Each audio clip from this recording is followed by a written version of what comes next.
From Radio DePaul, Chicago's college connection. My father spent 3 years restoring this car. It is his love. It is his passion. I'm Michael Cera, and human skin is my passion. I learned to feel things I'd never felt before. Love, jealousy, passion for disemboweling. Look at all the passion on that wall. Well, jazz flute has always been a small passion of mine. It's a bathroom. It's not just a bathroom, David. It's a passion project. My passion project. Destroying someone else's passion project.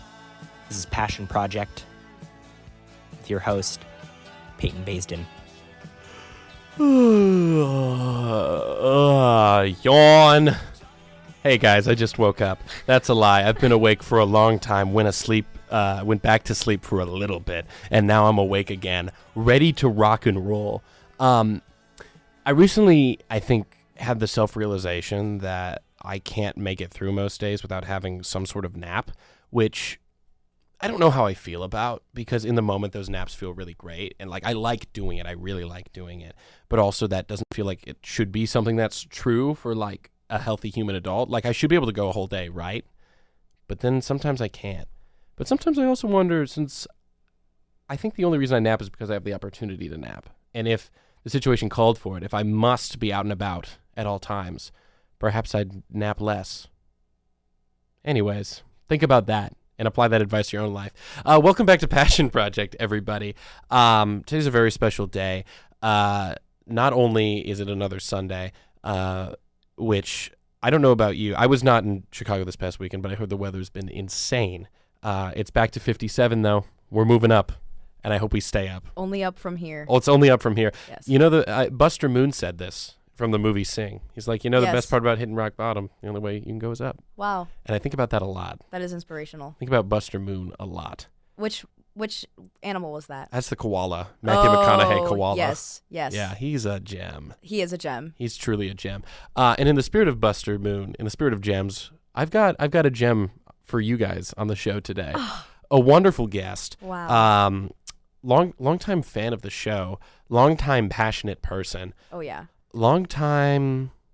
What's something you've been doing for over a year? Something I've been doing for over a year.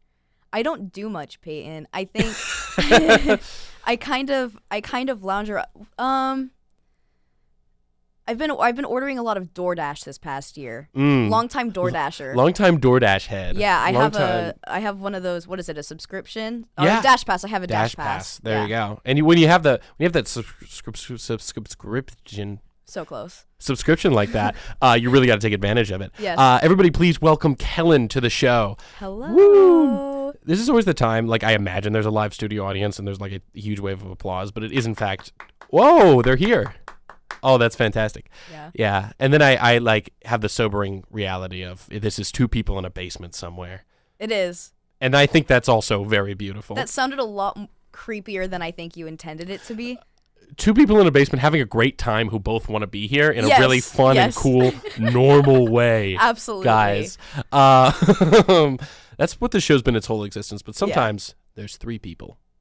And really? in that need. So Kellen, this is your first time on the show. It is. So great to have you. Thank you. I'm so happy to be here. With great spirits all around. And to sort of keep these spirits up and just sort of help the audience get a better understanding of you as a person. Mm-hmm. Your thoughts, your dreams, your hopes, your fears. Yes. The collective picture of you. We have a segment we like to call the Passion Probe, in which we ask questions of our guest in hopes of learning more about them. So my first question, related to something you just said, you have used DoorDash at least more than twice. Oh, wait, yes. Have you ever gotten one of those little robots? No, not yet, but I do love the little robots. I know that's controversial. I am very ambivalent towards them. I felt many positive emotions and many negative emotions about these robots. Yes, okay. Actually, I'm backtracking a little bit. I don't know. I would love to get your thought, because I was curious. Yeah.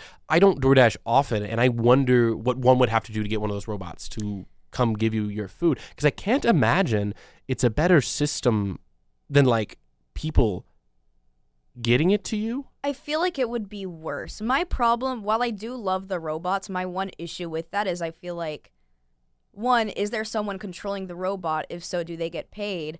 Or number two, is no one controlling the robot, and are we taking jobs away from real people? Mm-hmm. Like, yeah. That's what I worry about. I fear, you heard it here first, folks. Robots are taking our jobs. Well, they are. Yeah. And like the other part of that too is I'm like, those I've never seen one of those robots move with haste. Oh, like, yeah. They're always a little confused. They are. They always don't know exactly what's happening. And as soon as you get within a few feet of them, they'll just stop and sort of sit there. They do. In a way that's like, if I order my food, it's going to get to me in maybe at least half an hour. Oh, yeah. It takes probably a while, more. probably. And I'm like, this can't be good for your business, anybody's business, honestly. No. And sometimes they really brake check me in a way that's mildly annoying. Yeah, there have been more times than not where I'm walking down the street and let's say, I don't pay attention, I'm on my phone. Suddenly there's one in front of me and I have literally jumped. But fun fact, I found this out the other day. If you go up and say hello to one, it says hello back. Oh, like you can say hi? You can say hi and it'll say hello. Really? Mm-hmm. I'm gonna talk to them now. You should. I don't know which brand it is because I know there are several brands, but they do that. I'm gonna try that with all of them because just like a normal delivery driver, I want to stop them on the street and have a conversation. Well, yeah, as you do with delivery drivers. Yeah, I'm like, you there, stop. I know you're on a mission, but like, I'd love to know a little more about you. Yes, they kind of, have you ever seen videos of dogs trying on shoes for the first time and they don't know? That's what they remind me of because they don't know what the heck they're doing. Yeah. Well, because they like don't feel like, I don't know, like how do they, I don't know. I need to understand them. And that's why the next time I see one, I'm going to have a conversation with them. You have to say hello. I will. They will say hello back. I will. Speaking of saying hello, I know we discussed a little earlier, or at least I exposited, that the weather's been crazy this weekend. A lot of crazy stuff has been happening this weekend, as it was the annual St. Patrick's Day celebration in the big city. How do you feel about St. Patrick's Day as a holiday? I mentioned this to you earlier, but St. Patrick's Day is like a citywide frat party. Yeah. And I feel like St. Patrick's Day is a day dedicated to white frat bros. Mm-hmm. But that's not to say that I don't enjoy it because it's so. I went to my first Darty. Shout out. Yesterday at 10 a.m. For fans at home, Darty is a portmanteau of day and party. Mm-hmm. It's a party that happens during the day at 10 a.m. At 10, yes, this one was at 10 a.m. at Aiden Beeger's house. I went to Aiden Beeger's apartment. Oh, wonderful! Yeah, great way to start the day. Oh, amazing! He was in his pajamas and he was DJing at his house and he called himself DJ PJ. Oh, that's good. Yeah. Oh, that's good. It was really good. Oh, it was a good I think time. of that. That's good. I know. God, I got to get DJ PJ on the show. You do? Well, every time... Sorry, now we're just talking about Aiden Beeger. Shout out. But every time he DJs at a different party, he changes his name. So yesterday at his place, he was DJ PJ, and then later on at Noah's place for his party, he was DJ Keg. DJ Keg, yes. Oh my God, that's magical. Yes. So your St. Patrick's Day was a win. It was. From what I understand. Yeah. What Darty tips would you give to the loyal Passion Project listener? I think for many, starting a 10 a.m. party might seem daunting, challenging even. As someone who usually doesn't wake up until between the hours of 12 p.m. and 2 p.m., it was very scary. I would say first, with any instance where you are consuming beverages, I would say always drink lots of water. And don't be afraid to take a big nap afterwards if you plan on going out later that night. That is what I did, and I needed it. That's a professional move. It is. And I think napping is virtuous and good, and maybe if you can't make it through a whole day without taking a nap, that's a normal human thing, and perhaps even an asset. Yes, you were talking about naps earlier. Yeah, exactly. Yeah. It all works back around. It all comes back, yes. Yeah. In many ways, it's a marathon, not a sprint. Yes. You know? Yeah. When I head out for my standard evening party, I just go and I'm like, yes, wonderful. And then I know when I'm going home, I'm going to sleep. Yes. It's over. Yeah. But when one attends a standard Darty, you know, this is the morning. This is just the beginning. It's just starting. I ended up doing a keg stand last night too. Oh, beautiful. Yeah, oh my goodness. What was yesterday a time? Oh, beautiful. And you know, you wouldn't have been able to do that had you not set yourself up for success earlier in the day Exactly. with these Darty best practices. Exactly. My last question for you, a little more philosophical, I would say. I think as a society, we've adopted certain aspects of Darty culture Yes. and normalized them into the institution known as brunch. Yes. Okay. And I'm of the mind that brunch is just a different coat of paint over what some may consider to be a Darty. Okay. That is widely considered to be more socially acceptable. I know folks who would be like, 10 a.m. party? That's not a good idea. That's irresponsible. Yes. However, I think those same folks would say, perhaps, you 10 will. a.m. brunch, delightful. Bottomless mimosas. Yes, I was gonna say bottomless at mimosas. 10 a.m. Not irresponsible, classy. Yes. Delicious. Yes. Wonderful. Fancy. What would you have to say to these maybe fictional but probably real brunch truthers? I would say get a grip. I would say if you're going to brunch, but look, I love a good brunch if I'm awake by that time. I love having food with friends. That's one of my favorite things to do ever. Yeah. But if you're going to look down and judge people who go to a Darty, then I do not want to see you having bottomless mimosas at brunch. That is hypocritical. It is selfish. Yes. That's not to say that people who eat brunch are bad people, because I'll eat brunch occasionally. I love brunch. I love a good brunch, and I love a good mimosa. Mm-hmm. I really do. So I think we should rid the world of hypocrites, and also maybe people who enjoy brunch should try a Darty. I think they'd like it. I think they would a like lot it. in common. It's a weird divide between brunch, people seeing brunch as classy and fancy and that just a normal social gathering, which it is, but then they look at a Darty and they say, that's not okay. And I'm not okay with that. For shame. For shame. Love your neighbor, guys. Love thy neighbor. Love all around. Day drinking for all. Yes. Yes. Amen. Hit me up. Yeah. Hit me up. If anyone wants to go day drinking, I'm free every day. Please let me know. I think my dad's listening. I'm sorry, Father. Shout out. Shout out. And if your dad wants to go day drinking. My dad's sober. Oh, but wait, me too. We should connect about this. Yeah, you guys should connect. We should go day drinking with soda. Yes, you should. God, soda's so good, but we don't have time for that. We don't have time. We don't have for time that, to talk about soda or candy or other things that are just awesome. Yes. One day. Because we'll today we're here, yeah. Oh, and drink soda and eat candy. Mm-hmm. Oh, yeah. God, awesome. But we no time for that now. Yes. Because we're here to talk about something very specific. Actually. Yes, we and are. This has nothing to do with the Darty, with the brunch, with St. Patrick's Day. It can be. Well, sometimes, yes. Yeah. Oh, well, yes. Well, yes. Today we're here to talk about the classic television series many consider to be one of the greatest situational comedies of all time, Yes. NBC's The Office. Oh, our audience loved that. Our audience is back and they love that. They really liked it. So, Kellen, The Office, what is it? What's going on? Help me. Yes, The Office is a sitcom. I think it was, I should know. And was it NBC? NBC, yes. NBC that it premiered on. It has 9 seasons. It's about a paper supply company called Dunder Mifflin in Scranton, Pennsylvania, where the kooky boss, Michael Scott, who he's a little hard to like at first, but then he's a little hard to not like by the end of the series. And it's a wonderful satirical TV show, and I think it set a blueprint for TV shows in the future, because of the awkward humor and the kind of car crash that you can't look away from aspect of it.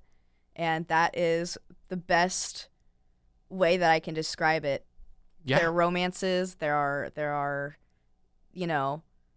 sad things that happen. There are good it's anything you could hope for and more with a TV show.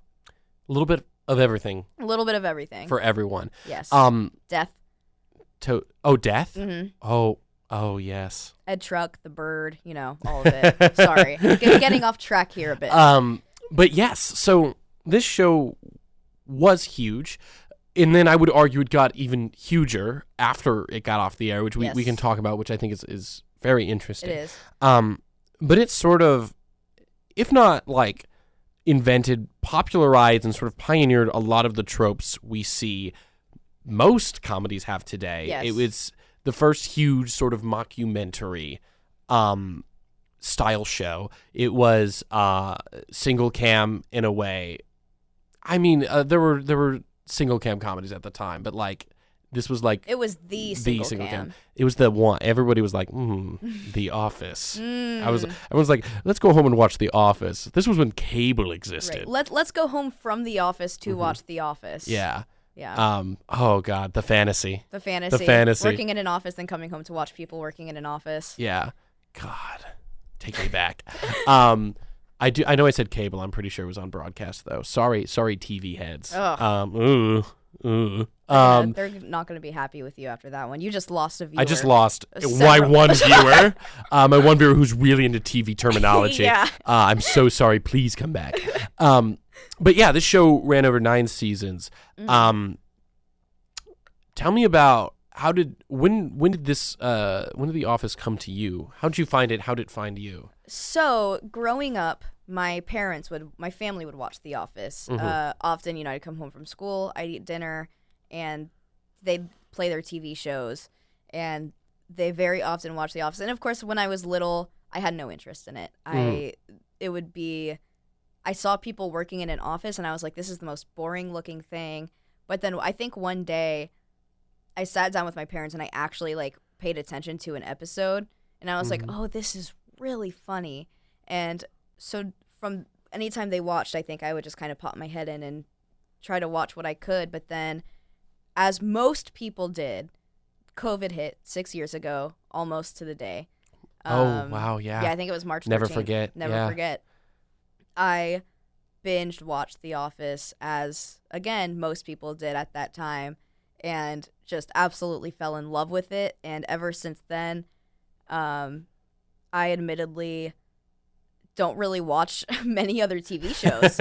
I actually just perpetually I just rewatch The Office over and over and over again. And like I'm probably on, okay, I say that, but I'm only on like my fourth or fifth maybe rewatch. Only. So right. Only. But I do bounce from episode to episode if I do so please. So yes, it has been a part of my life for a while, but I didn't actually really fully get into it until about 6 years ago. 6 years. 2020 was 6 years ago. And God, I'm old. God. And so you've just sort of been watching in perpetuity between that. What would you say is like for you, and maybe perhaps for others, is like the biggest contributing factor to the rewatchability of the show? Because I think it's one of its greatest strengths, the fact that you can watch it so many times. Yeah. I've seen it all the way through once. I've gone back. One of my favorite shows to just throw on a random episode of. Yes, exactly. Definitely. What do you think the reason is for that sort of appeal, that like rewatchability of it? There's so many different things, Mr. Baisden, that I could say. One, I think, is just how much you just get to just know and love the characters. I think the characters are so, I mean, you meet them once, and at least for me, you instantly fall in love with them. And it's like, it's almost, anytime I finish rewatching it, and this sounds so parasocial and so weird of me, but when I'm done watching it, I'm like, oh, I just lost all of my friends. I have to get them back. I have to get them back, and I have to rewatch. So it's kind of that where it truly does feel like these are my friends, because they're always, they're so, it's amazing. And then another thing is, I feel like, well, the jokes, I just feel are very evergreen. Yeah. They transcend time. Time and space. Time and space. Yeah. And also, I feel like you pick things up that you didn't pick up the first, second, third, fourth, fifth time. Yes. There are subtle little things here and there. And I admittedly noticed those things also through the Office Ladies podcast that Jenna Fisher and Angela Kinsey have. Shout out. So yeah, just all of those things. But truly, I guess at the core of it is that the characters are just so lovable. and you just cannot go without watching them every day. I think you touched on something too that is one of the series' greatest assets. It's dense. In quality of writing, in jokes, it does so much great work, packing in all these things and ideas, on top of telling compelling stories with these characters we've known to care about.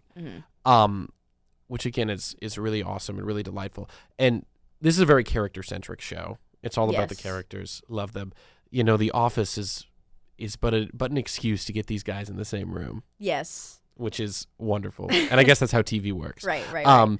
But characters, who are your favorites? My favorites, Michael Scott. People hard try not to. Hard not to. People often with TV shows, people try not to say the main character so that they seem a little more, Yeah, it's like I know there's other characters in The Office Yeah. than Michael Scott. But Michael Scott is absolutely my favorite. And then my other ones I'd have to say are Creed. Yes. Creed is amazing. And then Nate, who comes in later on in the series, who Dwight hires through, I think he picks him up off the street somewhere. And he has this running bit where he'll just go up to people while they're talking and go, yeah, I have this weird thing where if there's a lot of talking going on at once and I can't hear it very well. But that character, he's just so good. He's so funny. I love the actor Mark Prosh. Is that I should be? I think it is. One of the best character actors ever. Yeah. IMO. I think he preference. started off doing like a news set or like a yes. He did these strange like news bits. Yeah. Where he would do his own news show. I watched one of them and he was just really upset the whole time. And it was really funny. Yeah, he's hilarious. Since gone on to do other great things. Yes. One of those guys who's just in one episode of every sitcom. Every at sitcom, least. yeah. But he's wonderful in that show. So funny. And I think you also showed a good like variety of characters. I mean, you've got very strong main cast. Michael, for the time he was there. Yes.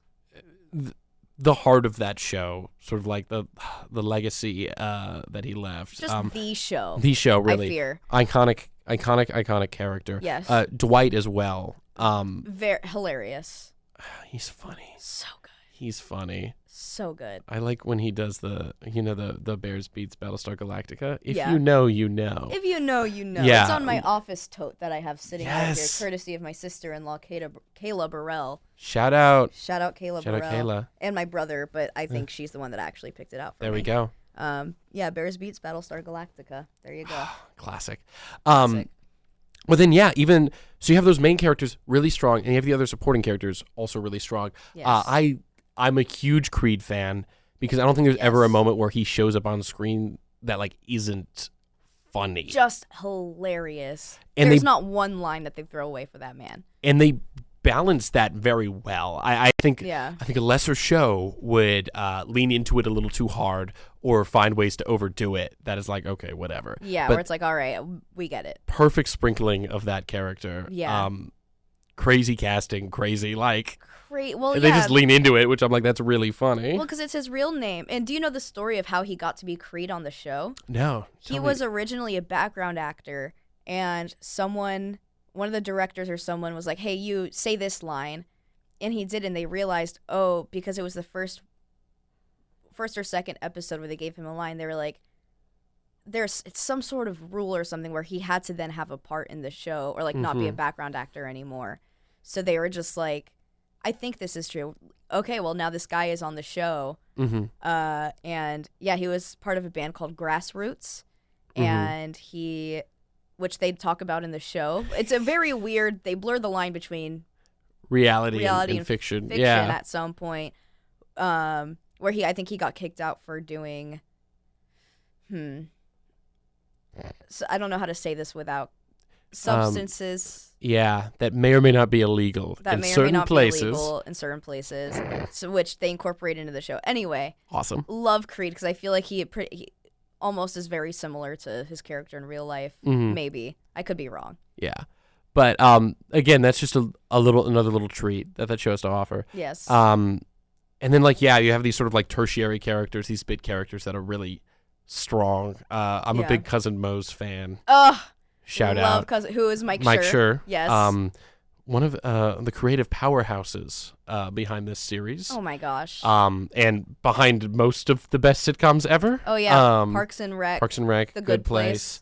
To name a few highlights. Yeah. He's done other stuff that hasn't been as good, but we don't need to talk about those. We don't. We're playing the hits today. Oh yeah. Plug. Shout out Mike Schur if you need like fans or whatever. Yeah. I love Mike Schur. Yeah. Just so good. Wish he was here today. I know, we could get him on. I should have asked. That slipped my mind. Oh my god. You could just text him next time. I will. I'll text him. Okay. But yeah, the characters are phenomenon. It's a phenomenon. Yes. Yes. Characters are fantastic. The show is wonderful. So many iconic moments. Memorable moments. I don't really like asking the question favorite because I think, that's a difficult question to answer. Yeah.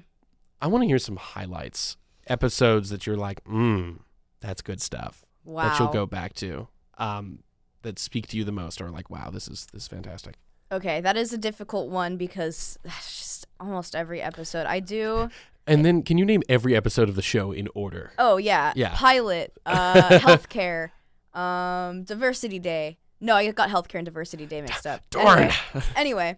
One of my favorite episodes of all time is The Deposition, and that's where Michael has to go in and testify against Dunder Mifflin on behalf of his old boss, current lover, Jan Levinson. And the B plot is Pam and Kelly getting into it because of their boyfriends playing ping pong.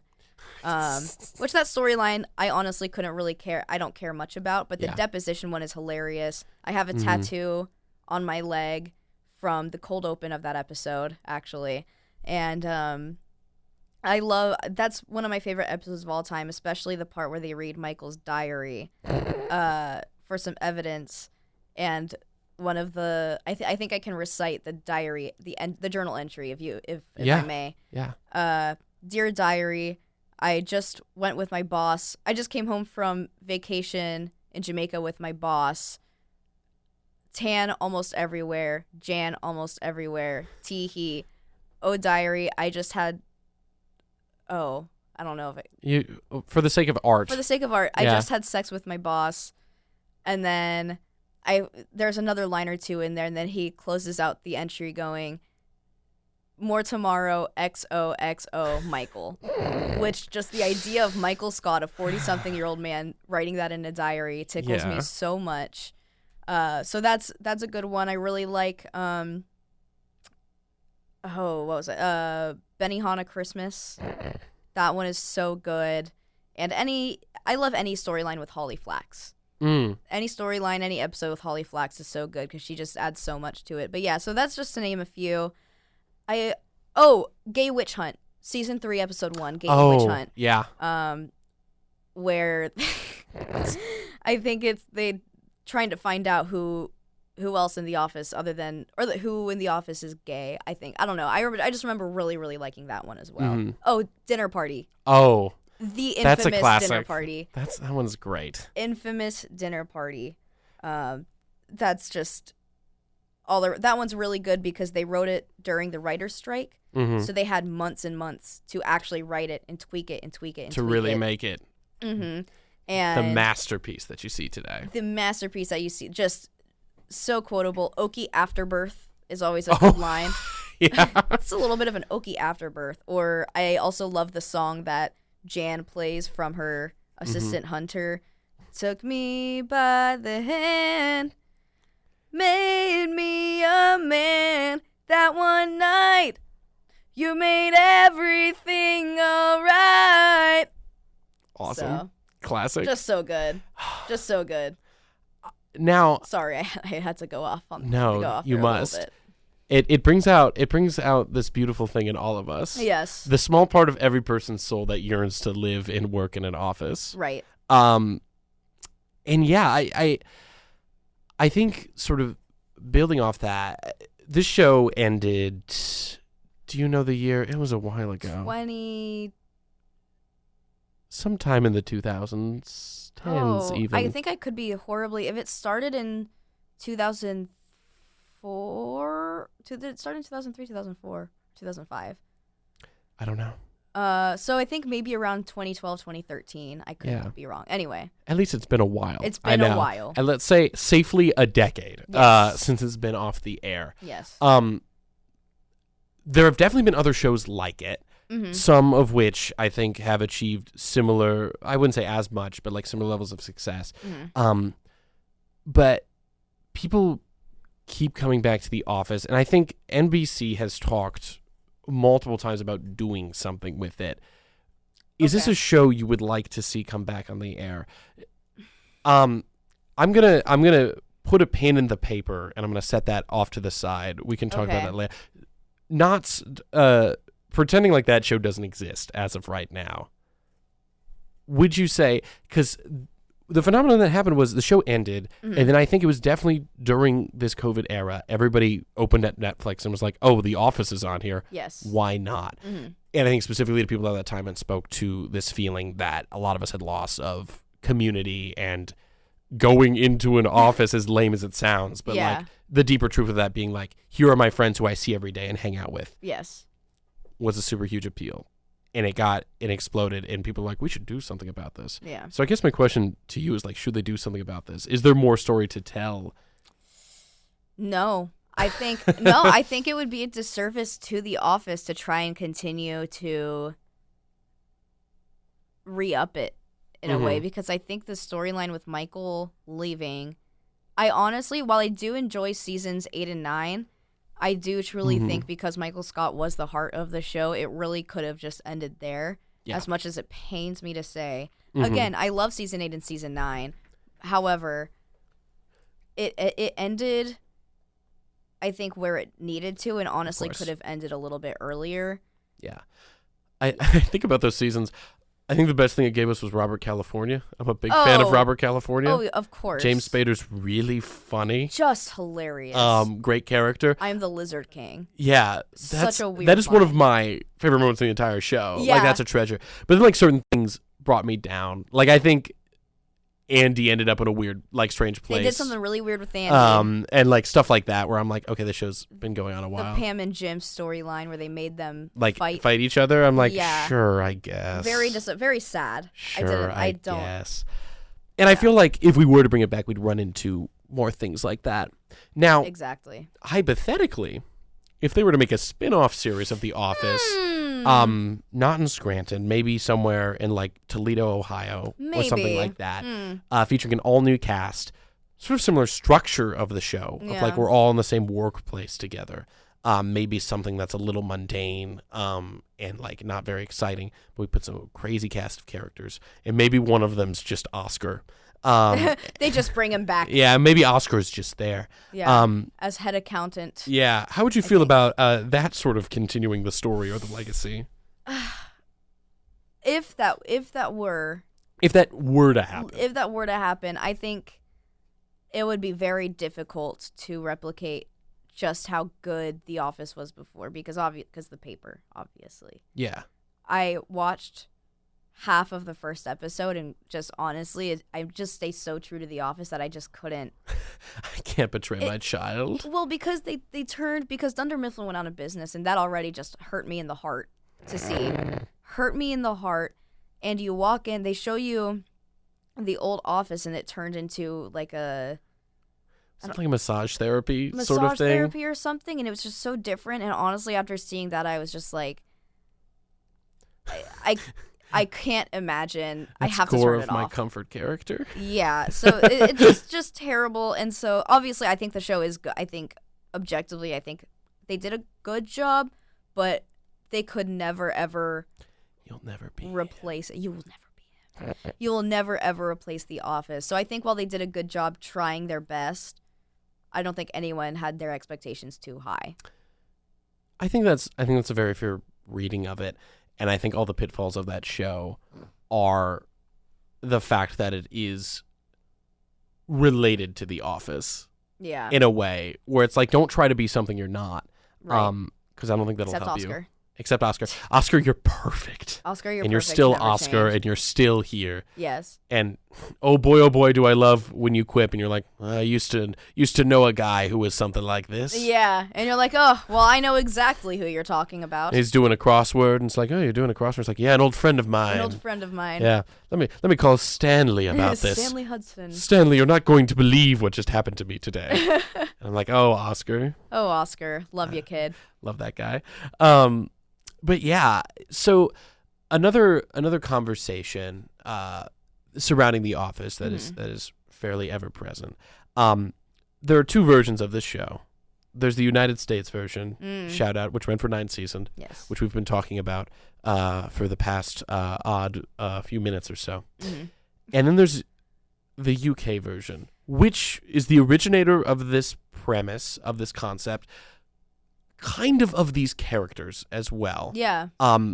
In the US version, they're all named differently, but are the exact same archetypes of boss, sort of Exactly. like every man, like, what is my life? Really weird guy you work with. Yeah. And love interest. Lovers. Yes. Love interest. So, the UK office, Mm-hmm. how do you feel about it? And you can feel however you want to. Yeah, truth be told, as someone who's such a big Office fan, I've only watched a couple of episodes of the UK Office.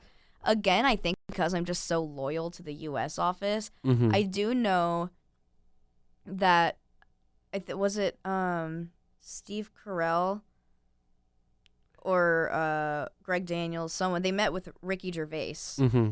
and were like, we want to do this. And so they copied the pilot word for word. Yeah.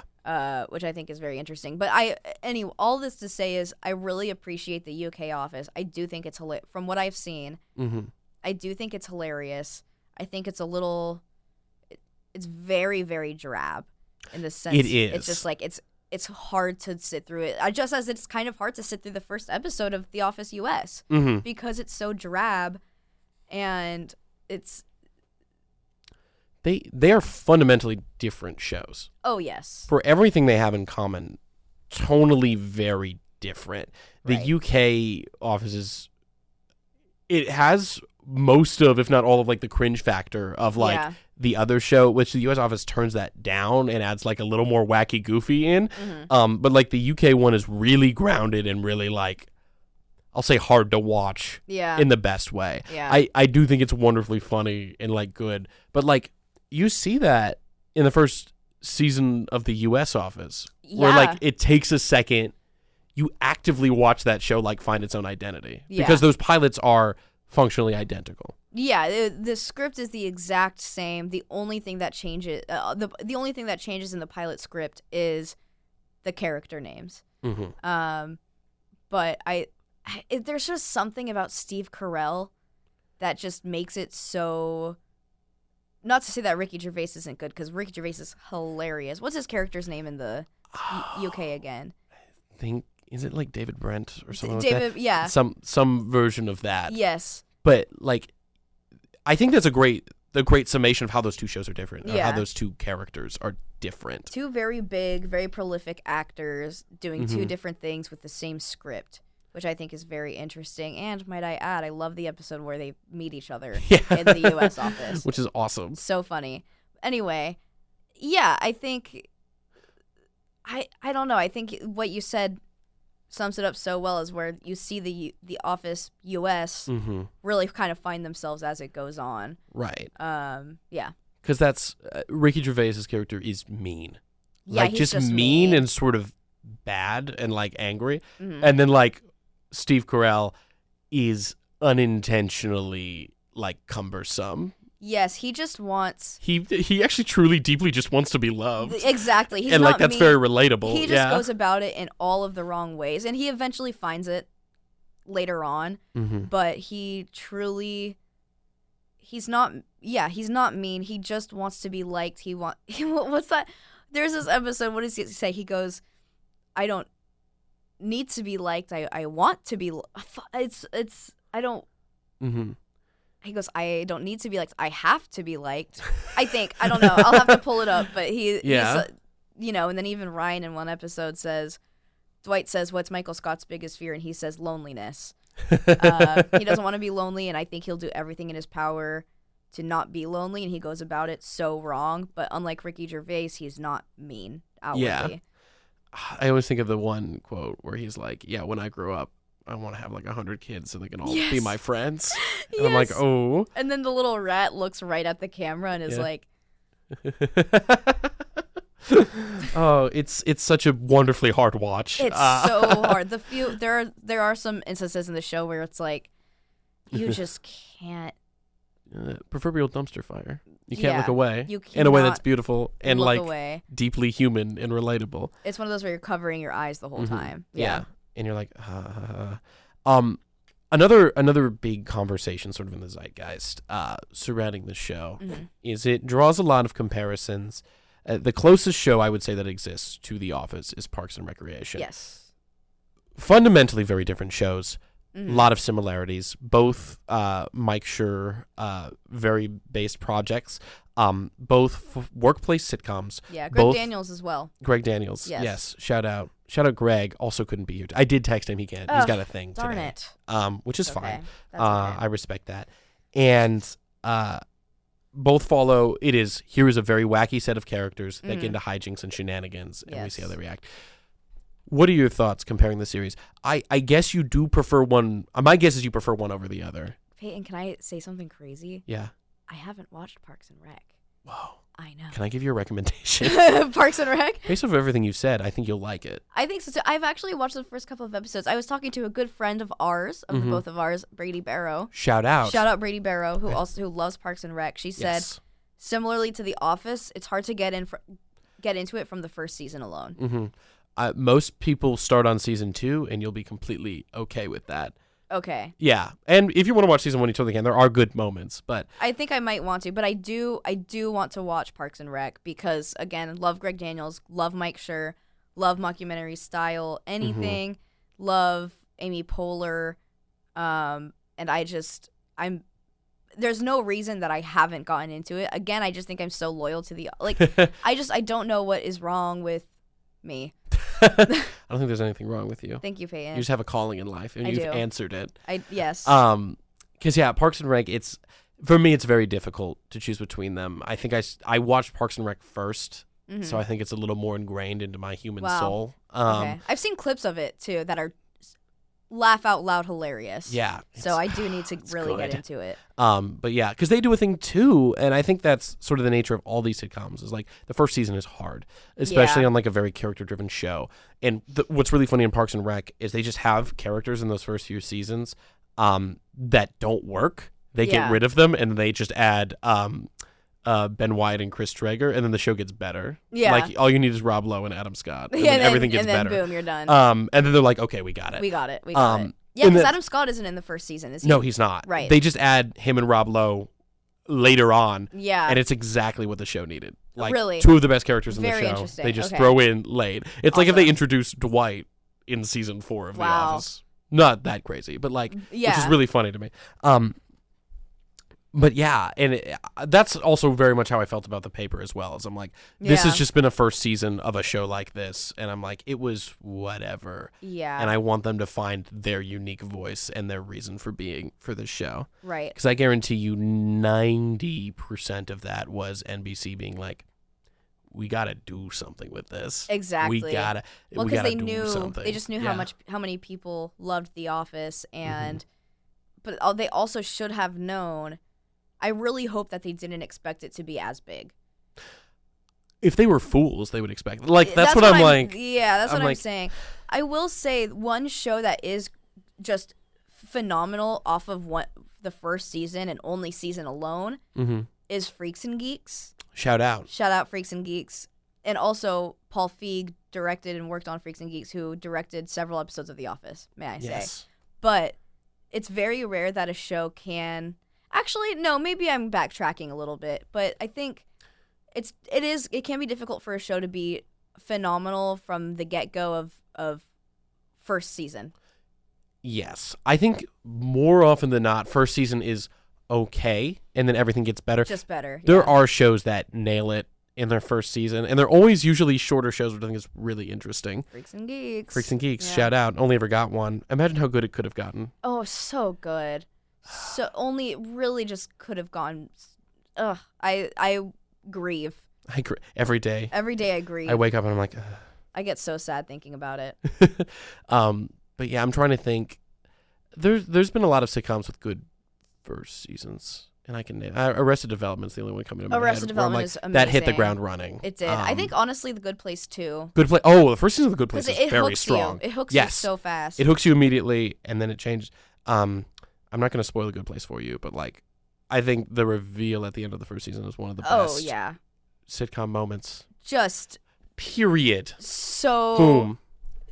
Jaw-dropping moment. And then they still got another like 3 awesome seasons of television They after do. that. I'm like, Mike, sure, you've done it again. You've done it again, my friend. Yeah. My close personal friend, you've done it again. You've done it again. He's listening right now. He did. Yeah, he usually listens. He usually listens So, to Passion Project. Yeah, he's a big fan. Yes. I should have texted him. Sorry, Mike. Sorry. Anyways, as we round the corner into sort of like the last few minutes of our episode, are there any closing thoughts, imparting ideas you'd like to leave the audience with related to The Office, related to television, related to life? I guess relating to The Office would be that there is beauty in the mundane. And I think I think a big part of why everyone loves The Office, not only because it is the most, in my opinion, hilarious show to ever exist, I think also it's because people enjoyed seeing a show where they were in a way. Because people, how often do you see a show about your 9-to-5 office job that sucks the life out of you? I think that's what people liked the most about it, was they saw that show and they said, oh, I've been there. Oh, that happened to me. And also I think because a lot of the storylines that happened, not a lot, but a few of them happened to some of the writers in real life. I can't think of which one specifically, but that's a big thing. I think anyone who any sort of workplace sitcom, I think people gravitate towards because they see themselves in that. And then another thing, any closing thoughts about The Office, you say? Yeah. Oh gosh. Anything you want to say about that show at all? At all, I will selfishly talk about myself for a second. Yeah. And it's that I did meet Jenna Fisher. Oh, from The Office? From The Office, who plays Pam, who plays Pam Beasley. Beasley? Oh my God, did I say that wrong? Pam? Yeah. Pam Beasley. Yeah. Am I thinking of Lisa Beasley? Okay, sorry. No, that's Pam Beasley's real life. I had a total brain fart moment. Met her in real life. Sweetest woman on planet Earth. She took a picture of my tattoo. Awesome. She sent it to Angela Kinsey. She is just an angel upon earth. And yeah, I just wanted to brag for a second. I wanted to brag. Also, if my sister-in-law is still watching, special shout out for all of my favorite Office merch that I own. Yes. This sweatshirt, this tote bag, the Uno cards. Office Uno? Yeah, Uno cards. I also have a candle, a Serenity by Jan candle. Awesome. I know. So those are my closing thoughts. If you haven't seen The Office, please watch The Office. One small follow-up question. Are there like special power-up cards in Office Uno?